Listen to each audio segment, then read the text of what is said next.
Hello, hello. This is Solomon Wangwe. Thank you for tuning in. We are back to have another conversation with Pius, and you're watching The T. And this is Pius Muchiri.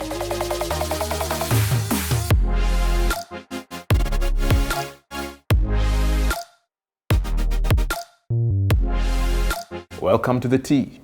Okay, so the topic for today is relationships.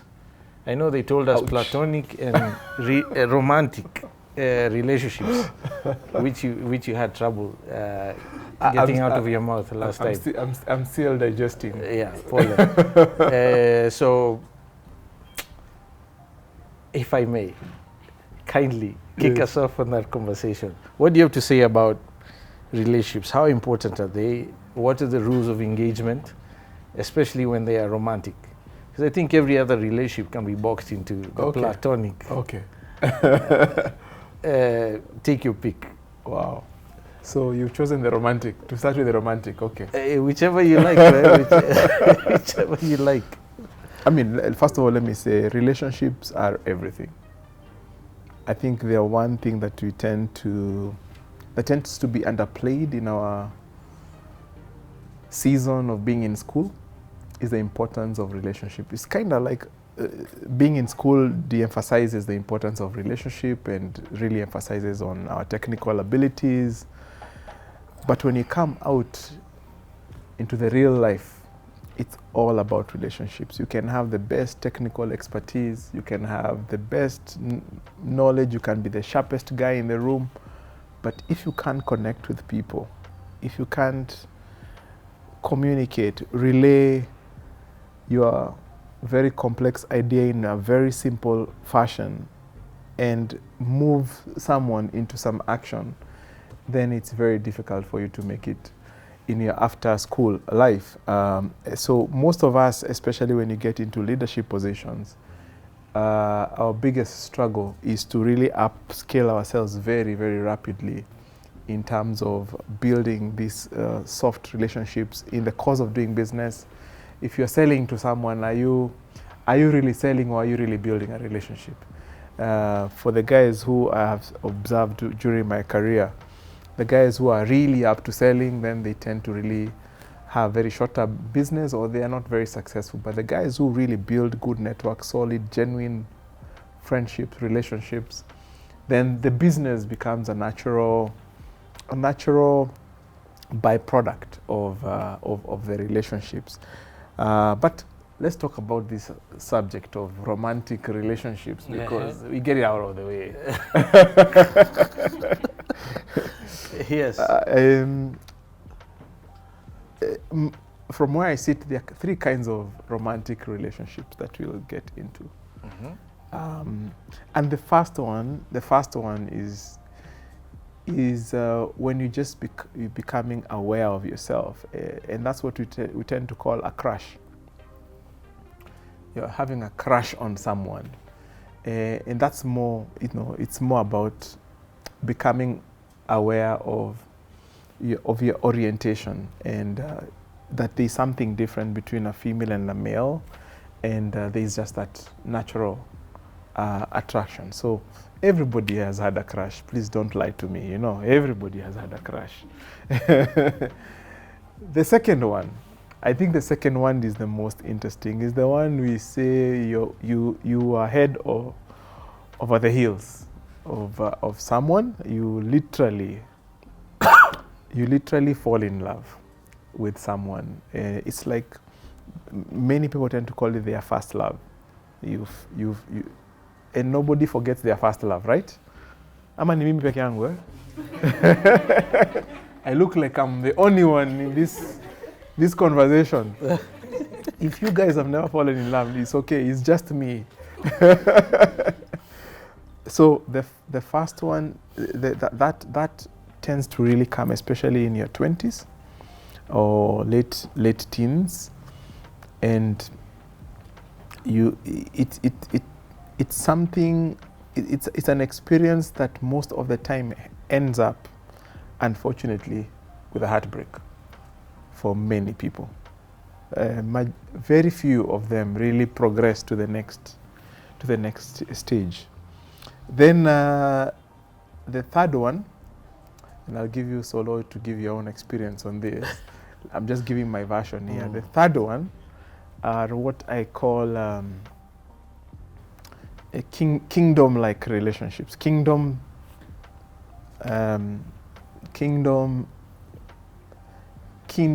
spouses or kingdom relationships.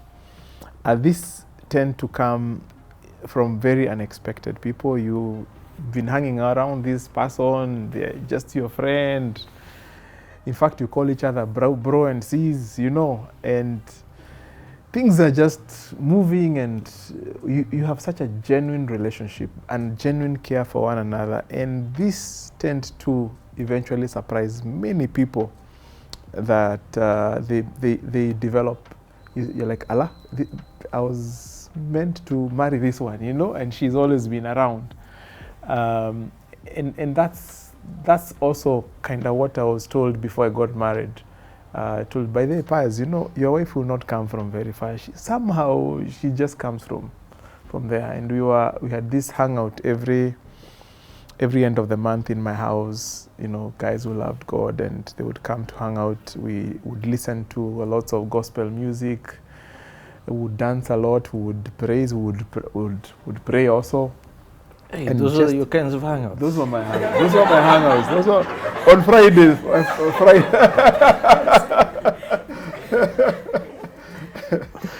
Okay. And it was something that really became very popular. Lots of guys would come to our house in South B. Then that's where I used to live. And a few of us discovered those people who are our sisters. The relationship morphed up into something else, and suddenly people were dating, and very quickly people were getting married. But it was not those ones you fall in love first. So that's how I would summarize the romantic part of relationships. What about you, my brother? You're not happying that story. Yeah, you have to tell us. You have to tell us what happened with you. What was your experience? Did you go through all of them?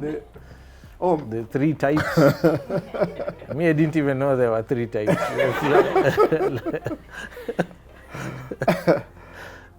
You know, when I was growing up, I was, you know, this guy who, I think I'm sort of like you, a control freak, you know. I was like, me, I'll never be the girlfriend I'll have is the one I'll marry. Until I met, I think I had been sent to the shops, and on the way I bumped into this lady who we were in the same class. I think I was in standard 8 or something like that. And for some funny reason, we were outside the school, but I saw her very differently. It's like my heart was leaping out of me into her, and she was just looking at me, and I was like, I'm about to melt down here, you know. So for me, that's what I would call that was my crush. Okay. It never progressed further than that. Thank God. Because what happened? That was just no, nothing. I just didn't pursue it. But it really shook me that I had those kind of feelings inside me, and I've never forgotten. It was like my first encounter with a female that I was really attracted to. So she never even knew that I had a crush on her. Then of course high school, I was part of the guys who used to go for drama festivals, and you know, that's where things used to happen. I was in the wrong school, by the way, Jamhuri High School. And you know, when you get into the bus, you've been practicing drama all along, and then the only qualification they ask for when you get into the bus, if you are here and you cannot speak to a Chile, please step outside. I'm like, man, I had never spoken to a Chile. Really? Never. Which is why the crush didn't progress. It didn't progress. You didn't talk to the Chile, man. Yeah, we're getting somewhere. We're getting somewhere. So I considered leaving the bus. Then I was like, man, all that hard work of drama, preparing for drama festival. Learning lines. Then eventually I said, you know, I'm going to stick inside here. Somehow I shall survive. We shall find out how to survive. So drama festivals used to be held at Kenya National Theatre. Yep. Kenya National Theatre. I still remember very vividly how the bus stopped right in the midst. I mean, the place was flooded with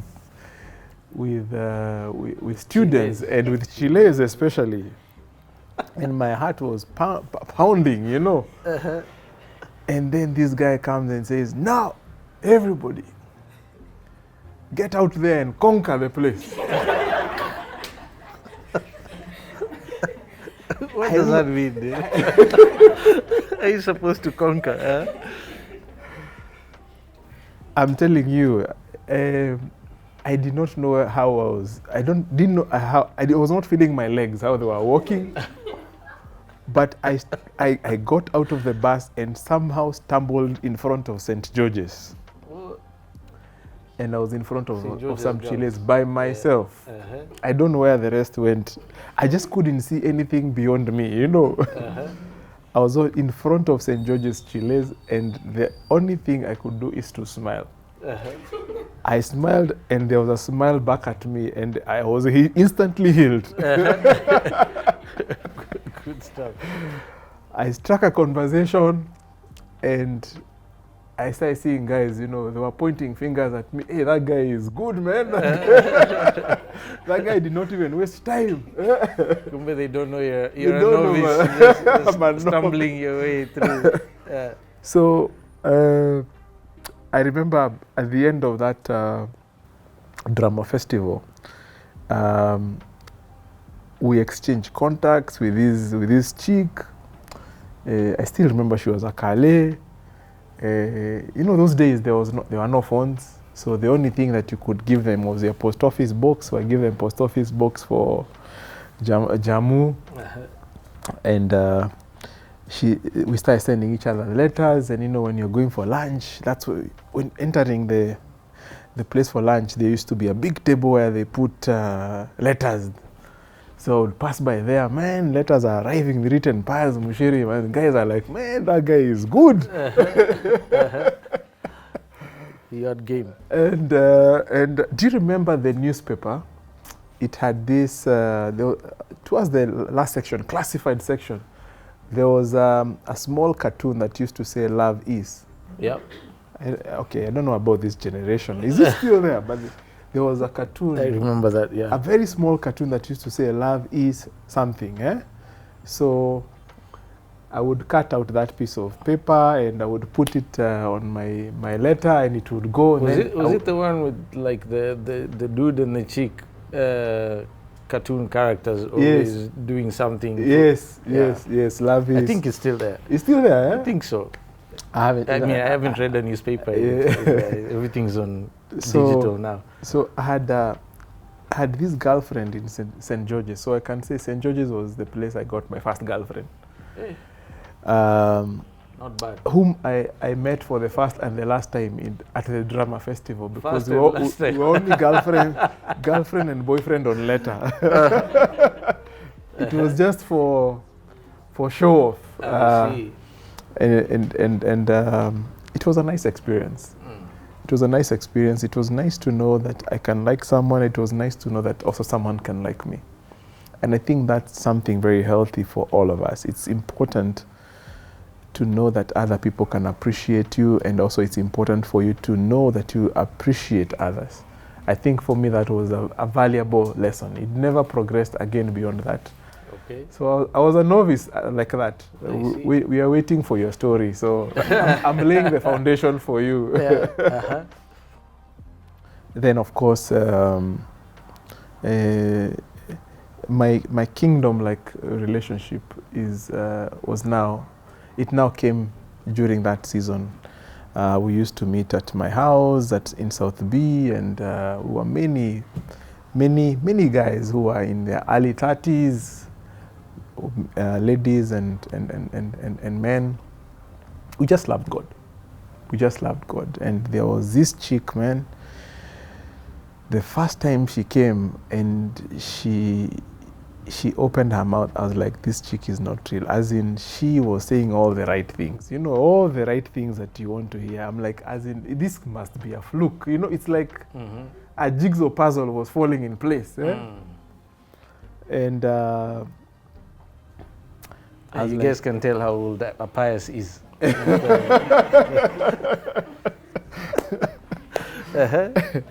So I was like, no, let's see how it goes next time. Yeah. So she'd come next time and she would hit all the right buttons. As in, the character was just immense for me.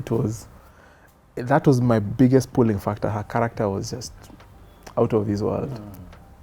She loved God purely. She had all the things that I thought would be necessary for a lady. So in fact, my way of appreciating, I was like, hey, all along I've thought there is none like this. So if this one is there must be others outside. So I said, let me go and find out first of all what are the others outside. So I would go for dates. Then I would be like, man, this one is not like that one. Every day. I go for a date, I'm like, this one is not like that one. So eventually, You came back full circle. I came back full circle, humbly accepted. This is the one. Long story anyway. I'm cutting a very long story short because it can keep us here for a long time. But she turned out to be my wife, Helima, and I remember we sat down on 18th of October 2009, and it was so obvious we were meant to be together. And 6 months later, we were husband and wife. What? Quickly. Chap. That was quick, yeah. No, that's how fast I can go. Yeah. That's the other side of me you didn't see. Just like the St. George's situation. Oh, and by the way... Out of the bus into smiles. Yeah. And by the way, she was also a St. George's alumni. Oh, no way. Had you guys met before? No, not in those drama festival things. No. Okay. So me and St. George's, we have something. Yes. I hope you send contributions to the school. I think they should get they need to give me the M-Pesa number. Yeah. Wow. Okay, that's interesting. Yes. Well, first of all, disclaimer as always, I do not speak as an expert of any kind. We're just sharing our experiences, and hopefully it helps someone. Yeah. Because I think you can learn from other people's mistakes just as much as you can from their successes. And whether or not I've been successful, I leave to others to judge.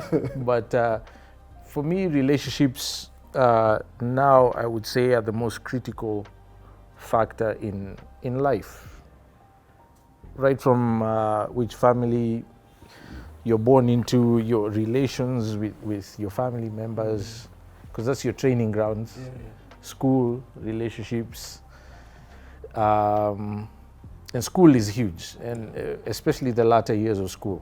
I think statistically, globally, actually, most people end up marrying someone they were in college with, which says a lot.